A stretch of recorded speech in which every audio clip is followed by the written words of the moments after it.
Welcome to Channel 18 News. I'm Jim Rogers. A traffic stop at the corner of Davis Street and Robertson Street in Sulphur Springs resulted in the arrest of a Carrollton man for DWI and theft of a firearm. Corey Bernard Reynolds, age 28, was driving a 2004 Cadillac when he was stopped.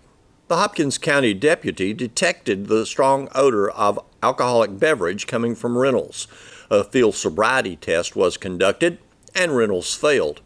During an inventory of the vehicle, a firearm was found near the driver's seat of the vehicle.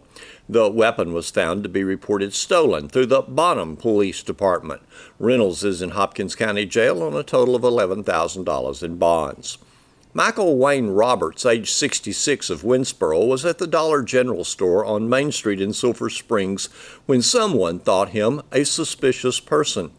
The sheriff's deputy arrived and located Roberts at the rear of his vehicle. A pat-down search led to the discovery of an eyeglass container containing a syringe and a clear plastic baggie with white crystal substance believed to be methamphetamine. Roberts is in Hopkins County Jail, charged with possession of a controlled substance penalty group 1 under 1 gram, but he's also in jail for a Wood County warrant for injury, child, elderly, disabled with intent. He's being held in Hopkins County Jail on $65,000 in bonds. Courtney Nicole Summerlin, age 28, of Yannis, is in Hopkins County Jail, charged with 2 traffic warrants and for tampering, fabricating physical evidence. A Hopkins County deputy stopped a 1989 pickup truck on South Broadway around 8 p.m. Friday night. He noted that Summerlin was extremely nervous. He was alerted to the warrants and placed Summerlin in his patrol unit. While doing an agreed-upon search of the vehicle, he noted that Summerlin was chewing a clear plastic baggie with white crystal substance believed to be methamphetamine. He retrieved the evidence and transported her to jail, where she's being held on a $10,000 bond. Starting Monday, this week represents the largest series of education-related events in Texas history, according to Andrew Campanella, president of the National School Choice Week, who said Governor Greg Abbott's proclamation to observe the week in Texas will bring Texas families alongside teachers, community leaders, and elected officials to celebrate opportunities in education. The week of activities comes at a time when public schools and some legislatures in Texas are decrying the new A to F grading system, which they say is a precursor to a voucher system and cutback of state funds to public schools. The School Choice Week, January 22nd through 28, will see 1,593 events planned in Texas to raise awareness regarding K-12 school choices. There are 21,392 events nationwide. Events in Texas include activities in Collin, Lynn, Shackelford, Medina, and Terrell counties. Communities in Texas participating with events and proclamation include New Boston, Honey Grove, Hillsboro, Combine, Ferris, Irving, Hackberry, Hamlin, Italy, Saxe, Nacogdoches, and others. The events are independently planned and independently funded. They will include information sessions, open houses at schools, policy discussions, movie screenings, and rallies. A large rally for school choice is set for January 24th, 10 a.m. on the steps of the Capitol building. Organizers say the event will provide families in Texas with opportunities to research and evaluate the 12K school choices available for children in advance of the 2017-2018 school year. Options of choice include traditional public schools, public charter schools, magnet schools, private schools, online learning, and homeschooling. In early voting on KSSTradio.com poll, 31% of the votes give Sulphur Springs Public Schools an A.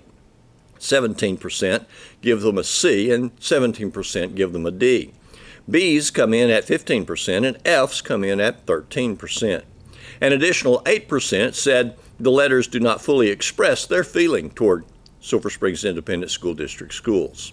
Michael Lamb, superintendent of Sulphur Springs Schools, told KSST that he sees the event as an acknowledgement that in Texas there are good choices for students.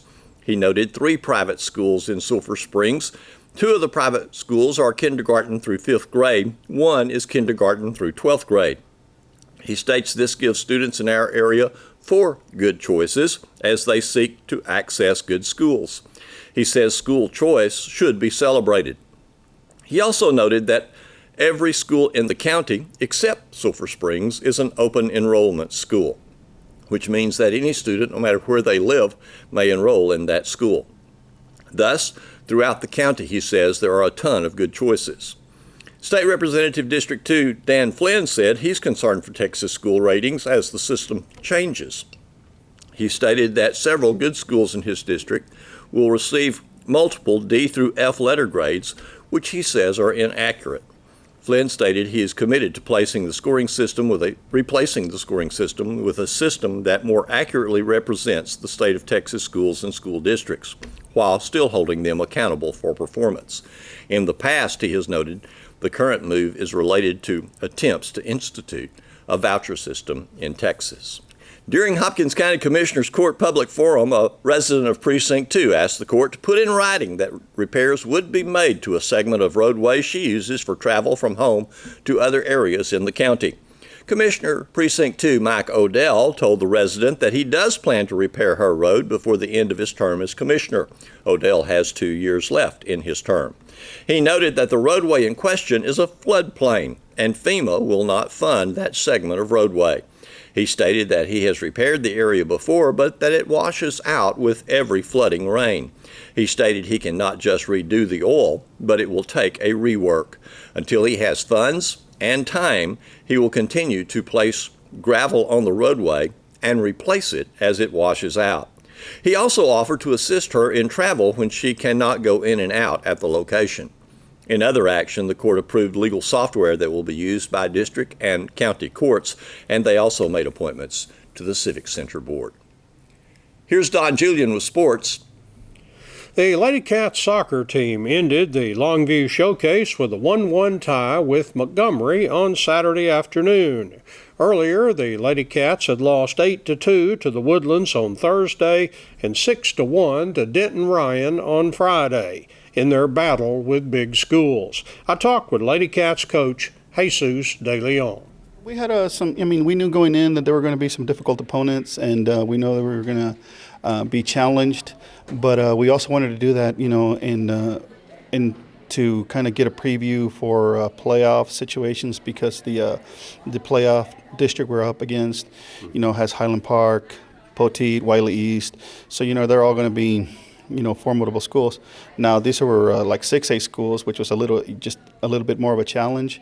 I think that the biggest thing that the girls learned is that some of these teams that have a little bit better speed of play, that can transition quicker, make fewer mistakes. And even though the teams were strong and they cost us a lot of trouble, I think we made some mistakes on transition and just things that maybe against lesser teams wouldn't show up as readily, and those things did. But like I told the girls, I think that a lot of it is fixable. And though I still think that if we played those teams 10 times, we would still have difficulty. I think that the score would, we can really improve how we did score-wise. And so that's the way when against the Woodlands. And then sometimes you kind of get the little snowball effect, where. But actually, it's strange because I felt that half of the goals at least were correctable. And I was also very encouraged that we have a 14-year-old ninth grader that scored 2 goals against the Woodlands. I mean, wow.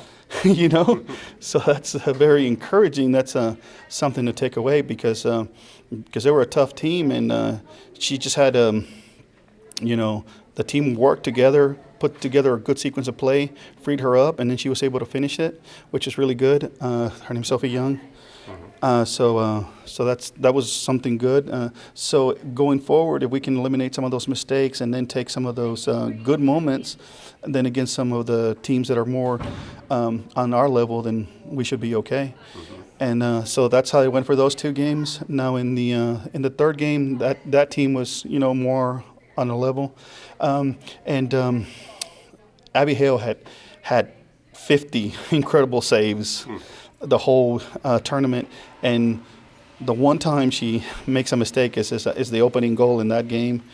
Just a little loss of concentration. But again, after the 50 spectacular saves that she made all the rest of the tournament, then it's hard to begrudge her one. But we fought back from that, tied. And then things got a little weird because we had a 30-minute a lightning delay. And when we came back, there was about 16 minutes left on the clock, and both of the teams were just kind of a little groggy, I call it. And then that's the way that game ended. But, like I said, there were tough competition. They showed us some of the things we could improve on. And then sometimes I tell the team that it's not necessarily what we do wrong as much as what the other teams do right, and what elements of what they do can we take and learn and grow from. Was it a 1-1 tie against Yes, sir. Montgomery? Okay. So now you open district play. You feel like girls, I'm sure, will put this behind them and really get ready and start thinking about the first district game. Well, I think that one of the big things is that, whenever you go up against teams that you don't know, and then you see that they're big, strong, fast, tall girls, then there's always that element of, uncertainty that starts to creep in. But now in district, they've been playing against these girls year after year. Mm-hmm. They know what to expect. There shouldn't be much variation. And also, really, really important is that this group that we have right now has been successful against all these district teams. The only team that we always set a consistent difficulty against was Longview, but they're out of the district. So these girls have had success against everybody that's in the district now. And so that confidence, is, it's hard to underestimate that confidence. And that should, carry us a long way. Seemed like when I've seen us play Pine Tree, the goals were hard to come by, and it was good defensive soccer. Yeah, actually, it seems like with them, it's either one way or the other. Mm-hmm. We either have the 1-0s or the shootouts, and that's kind of what happened in the away game that you didn't see. They went up, and then we scored, and then they came back, and then we scored, and then they scored, and we won that game, 3-2. But and the year before it was something similar to that, or we go to penalty kicks. So yeah. Like I said, I think that the girls having familiarity and having had success against them, they will come into this, with a different mentality and with more at ease, and also they won't be quite as tired because that it starts to drag. Those long games, 3 days in a row, start to drag. Start to tax you. But right now we don't have a game till Friday, so they should be refreshed and refocused. Both the Saltillo Lions and the Saltillo Lady Lions got victories at Roxton Friday evening. The Lions topped Roxton 54-37. The Lions jumped out to a 34-12 halftime lead and then coasted to the win. Trevor Moore led the Lions with 12 points. Michael Simmons had 10 points. Ryan Pruitt and Lyle Bench had 8 points apiece. Matthew Gurley had 6 points. Clayton Wilson 4 points. Walker McGill 3 points. Logan Camp 2 points, and Dakota Patridge had 1 point. The Lions are now 13-14 for the season, and they'll be playing at Sulphur Bluff this coming Friday. The Saltillo Lady Lions bested Roxton 64-21. The Lady Lions outscored Roxton in every quarter. Melissa Groenewold led the Lady Lions with 17 points. Anna Gallegos had 10 points. Sienna Collins added 9 points. Madison Simmons and Christy Gurley had 7 points each. Brenda Castro 6 points. Rainey English had 5 points. Jocelyn Ochoa 4, Tori Mobley 3, and Jordan Sestair 2 points. Thanks for watching Channel 18 News. Have a great evening.